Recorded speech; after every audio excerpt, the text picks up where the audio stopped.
katika migogoro, kuomba katika migogoro. Elia kuomba katika migogoro ndio somo letu la leo, siku ya kwanza. Kwa hivyo mpendwa mtazamaji na msikilizaji, ni somo nzuri sana. Nitakualika kwa Biblia yako kwenye Wafalme wa kwanza 19:1 hadi 18, ukizingatia hasa maombi ya Elia na mwingiliano wa Mungu naye. Na tunajiuliza ni nini kiini cha kukata tamaa kwa Elia hapa, na mwitikio wa Mungu unatofautianaje na kilichotokea kwenye mlima Karmeli?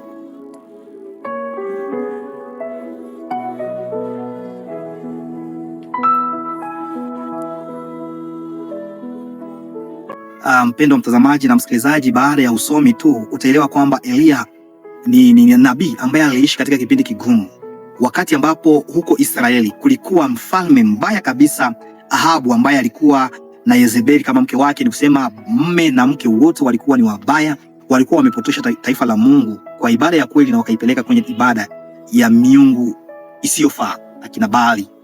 Kwa hivyo walikuwa wakiwatesa wale ambao wanamwabudu Mungu wa kweli. Kafikia muda fulani pakawa niseme na ubishi, wakaenda kwenye mlima Karmeli, tuangalie ni Mungu yupi ambaye yuko hai kati ya Mungu wa Israeli, muumba wa mbingu na dunia, na Baali.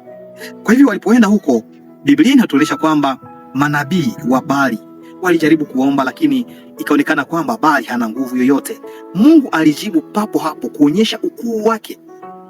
Mpendwa mtazamaji na msikilizaji, ninafurahi kwa sababu baada ya hapo ilionekana ya kwamba Mungu ambaye Elia alikuwa anamwabudu alikuwa ndiye Mungu wa kweli. Nachokifurahia ni kwamba Mungu alijibu kwa maombi papo hapo. Katika wakati wa mgogoro, Mungu akaomba akajibu papo hapo.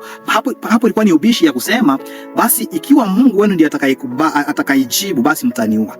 Lakini ikaonekana kwamba Mungu wa Elia ndiye aliyekuwa Mungu wa kweli, ambaye anajibu kwa maombi ya wana wake wanapopitia hata changamoto.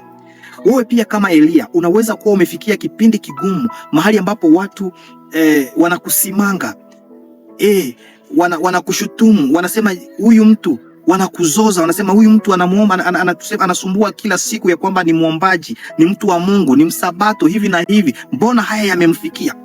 Wakati wa ubishi, kuna mara nyingine Mungu anajitokeza papo hapo ili kwamba aendelee kutukuka, ili kwamba watu wajue ya kwamba Mungu unayemwabudu ndiye Mungu muumba wa mbingu na dunia. Na kuombea wakati huu ili kwamba Mungu ajifunue kwako, ajitukuze kiasi ya kwamba wale wanaokusema mabaya wapate kutambua ya kwamba Mungu unayemwabudu ama Mungu anayekuwa ndani yako ndiye muumba wa mbingu na dunia. Lakini kisa kinaendelea, kinaonyesha kwamba tu Ahabu alipoenda kuelezea mke wake kile ambacho kilipitika, mke wake akakasirika na akasema hivi, huyo mtu tumuone na tukimpata tumuue, na akakimbia. Kama binadamu huwa tunachoka, basi neema ya Mungu iendelee kutusaidia kabisa. Damu ya Yesu iendelee kutusaidia. Neema yake inatosha. Mtu ambaye jana alikuwa ameshinda, ameshimama imara kwa upande wa Mungu, ameona makuu ya Mungu, Elia, lakini anatishwa na sauti ya mwanamke. Amefanya muujiza jana kupitia nguvu ya Mungu, leo ama kesho asubuhi anatishwa na mwanamke na akakimbia. Kitu tunachokifurahia hapa sana ni kwamba, kinachoshangaza sana kuhusu hadithi hii ni kwamba ingawa Elia alikata tamaa na kuvunjika moyo, Mungu alimjia kwa huruma na utunzaji, akimpa chakula na maji. Tena Wafalme wa kwanza 19:5 hadi 6, kiasi kwamba alidumu kwa siku 40 mchana na usiku. Na hatimaye Mungu alipojidhihirisha ilikuwa kwa namna tofauti sana na alivyokuwa hapo awali. Bwana Yesu asifiwe. Hata pale mahali ambapo imani yetu inachoka, Mungu hutusaidia. Mungu ni mwema, anatuangalia, anajua hali tunayokuwa ndani yake. Hata mahali ambapo kinywa yako haina uwezo tena wa kutamka chochote, anasoma ndani ya moyo wako.